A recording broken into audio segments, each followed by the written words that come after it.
He was told he'd be playing a god. They gave him lines to memorize, a gilded breastplate, a wooden sword painted to pass for bronze. What they didn't tell him was the ending. In every version of this myth, the god dies. And in this arena, the myth was literal. Centuries later, archaeologists pulled this from a drainage channel beneath the Colosseum's wooden floor. A bone fragment scored with marks that don't match any catalogued Roman weapon or any known predator's teeth. A forensic team noted it in a footnote. No one followed up. The gates rose, light hit him like a wall, and with it the smell, old blood baked into sand by a full day of sun. Behind a secondary gate, something massive moved. One of the handlers stepped back. He wouldn't look at him. What happened next was not an execution. It wasn't sport. Rome had a word for it, but the Romans themselves stopped using it within a generation. Because some spectacles were designed to be performed once and never written down. If documented history still matters to you, stay close. But to understand what this man walked into and why 50,000 citizens laughed instead of turning away, we have to go back. Not to the beginning of the games, to the lie that started them. Subscribe to Crimson Historians. We go where the textbooks stop. Here is the version you were taught. In 264 BC, in a cattle market that smelled of dung and smoke, the sons of Decimus Junius Brutus Scaever buried their father with blood. 3 pairs of slaves, armed and told to fight until one of each pair stopped breathing. The Romans called this munus, a duty owed to the dead. Borrowed from the Campanians and Samnites, absorbed into Rome like everything else Rome touched. From there, the story writes itself. Grief became tradition. Tradition became spectacle. Spectacle became state policy. By the time the Colosseum opened in 80 AD, death was Rome's most reliable public institution. A clean arc, piety to bloodlust. It fits neatly into a chapter heading. And that's the problem, because clean stories in Roman history almost always mean someone edited them. Livy records that the funeral games of 264 BC drew a crowd far larger than a private ceremony could explain. The Forum Boarium was a cattle market, no seating, no stage, yet thousands appeared, as if they knew what was coming, as if this wasn't the first time blood had been spilled for an audience in Rome, just the first time anyone wrote it down. One more thing, the Brutus family's funeral archives were among the first Roman documents to be selectively edited by later historians. Small changes, dates adjusted, names omitted, the kind of revisions that only matter if someone is controlling a narrative before it's been finished. Most people stop listening here. That's why history keeps lying. But the lie isn't in the dates, it's in the motive. Because the textbook version says, Rome stumbled into arena violence. What if it didn't stumble at all? By the 3rd century BC, the Senate had a problem it couldn't solve with legions. Rome's population was outgrowing its capacity to feed, employ, or contain it. Veterans returned from wars, expecting land that didn't exist. The urban poor packed into apartment blocks that collapsed so often, the city kept permanent rubble-clearing crews on salary. The Senate didn't stumble into blood sport, they architected it. The Ludi Romani, religious festivals for Jupiter, were retrofitted with gladiators, not because crowds demanded it, but because the Senate needed a ritual that made obedience feel voluntary. And in the center of it all, men killed each other, wearing the armor of Rome's conquered enemies.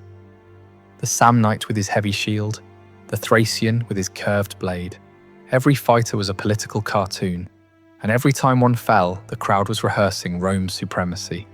The arena was a loyalty oath performed in blood. Imagine the experience from the stands. You arrive at dawn. The air is cool, tinged with animal dung drifting up from below.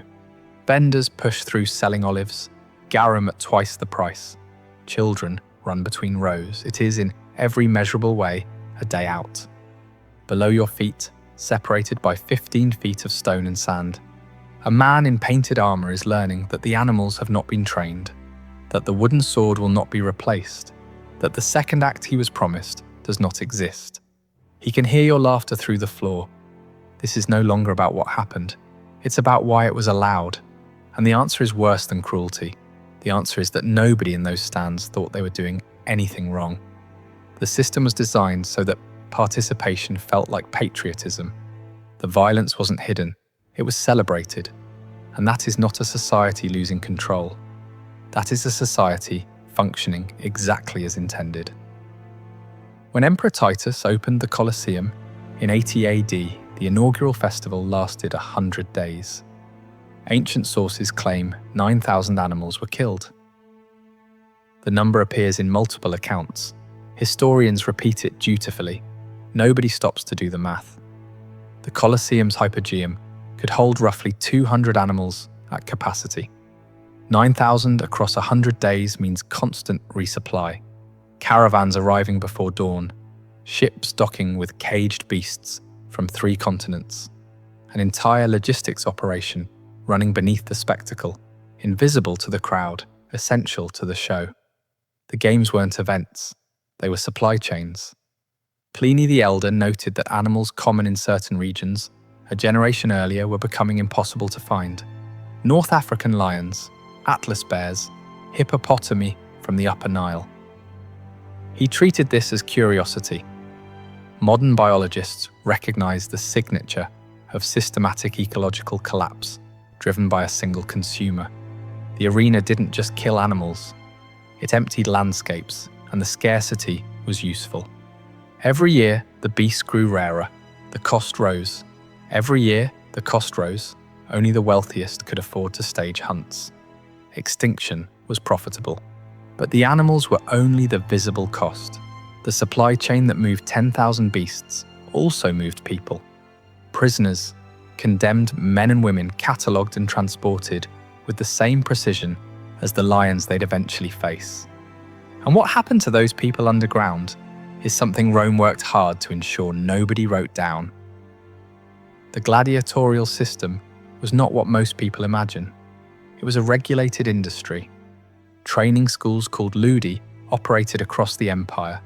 The largest, the Ludus Magnus in Rome, connected to the Colosseum by underground tunnel. Inside, gladiators followed strict dietary regimens. Physicians developed surgical techniques on arena fighters decades before those methods reached civilian medicine.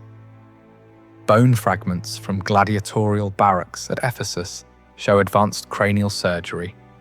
The same empire that built elaborate systems for killing these men invested heavily in keeping them alive, not compassion, accounting. A trained gladiator was worth more than a Roman house. The care was real, the motive was profit, and the profit depended on the men being healthy enough to die spectacularly when their number was called. But not every fighter was an investment. The system created a category called the Noxii, the condemned. No training, no real armor, no chance. They were prisoners, deserters, people captured in the wrong war, given wooden shields and blunted swords, and placed opposite trained killers or starved animals. The system needed them, not as fighters. As contrast, their terror made the gladiators' courage legible. Their helplessness made the crowd's cheers feel earned. Manufactured victims, built into the architecture of the spectacle as deliberately as the trapdoors in the floor. And then there were the gladiatrices, female fighters. Roman literary sources mention them with contempt. Juvenal mocked them. Domitian staged fights between women and dwarfs as novelties. The written record treats them as jokes. The physical evidence says something different. A gladiatrix burial in Southwark, London, with grave goods consistent with a professional fighter. An alabaster relief from Halicarnassus depicting 2 women, Amazon and Achillea, in full gladiatorial equipment, not costumes, professional gear. The literary sources mock them. The archaeology says they were common. Someone was lying. And when you find that gap between what Rome wrote and what Rome did, you've found where the real story hides. Everything you've heard so far is what Rome was willing to put on record. What comes next is what they tried to erase. The morning belonged to animal hunts, the afternoon to gladiators. But the midday slot, when casual spectators left for lunch, belonged to something the schedule listed, but the histories rarely describe. Damnatio ad bestias, condemnation to the beasts. The midday executions were not filler. They were the main event for a different audience. The senators and elites who stayed through the heat were watching a curated catalogue of consequences organised by crime. Deserters mauled by wolves. Forgers had their hands crushed before the beasts were released. Arsonists burned. Each death was a category. Each category was a warning aimed not at the poor in the upper tiers, but at the powerful in the front rows. And the cruelty demanded artistry. The condemned didn't just die, they died inside stories. A man convicted of arson was cast as Hercules, strapped into a tunica molesta, a shirt soaked in pitch, and set ablaze while a narrator described the myth of Hercules, consumed by the poisoned shirt of Nessus. The fire was real, the screams were real, but the structure of the myth gave the audience permission to watch. He wasn't a person anymore, he was a character. Characters are supposed to suffer. A thief was dressed as Orpheus, given a lyre, and pushed into the arena with animals starved for days. In the myth, beasts sit in awe of the music. In the arena, the lyre played for 11 seconds. The poet Martial, who attended, noted that the bear was unimpressed. The worst was the reenactment of Pasiphae, the queen cursed to desire a bull. A condemned person was placed inside a wooden contraption and a bull released. What followed was the deliberate fusion of sexual violence, mythology, and public humiliation, performed for an audience trained to interpret suffering as narrative. Seneca attended the midday executions once. He wrote that he left more cruel, more inhuman than when he entered.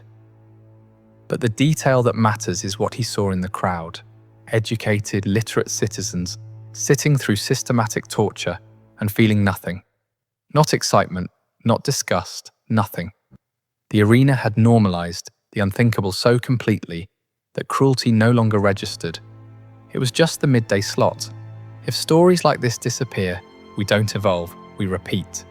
But Seneca only saw what happened above ground, what happened beneath the arena, in the hypogeum, in the corridors where prisoners waited listening to the deaths before theirs. That is what Rome tried hardest to keep out of the record.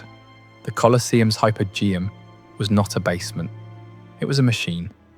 36 trapdoors, hand-cranked elevators lifting animals and people from darkness in seconds, corridors wide enough for 2 carts, drainage channels angled at precise gradients to move blood away from the surface fast enough to keep the schedule running.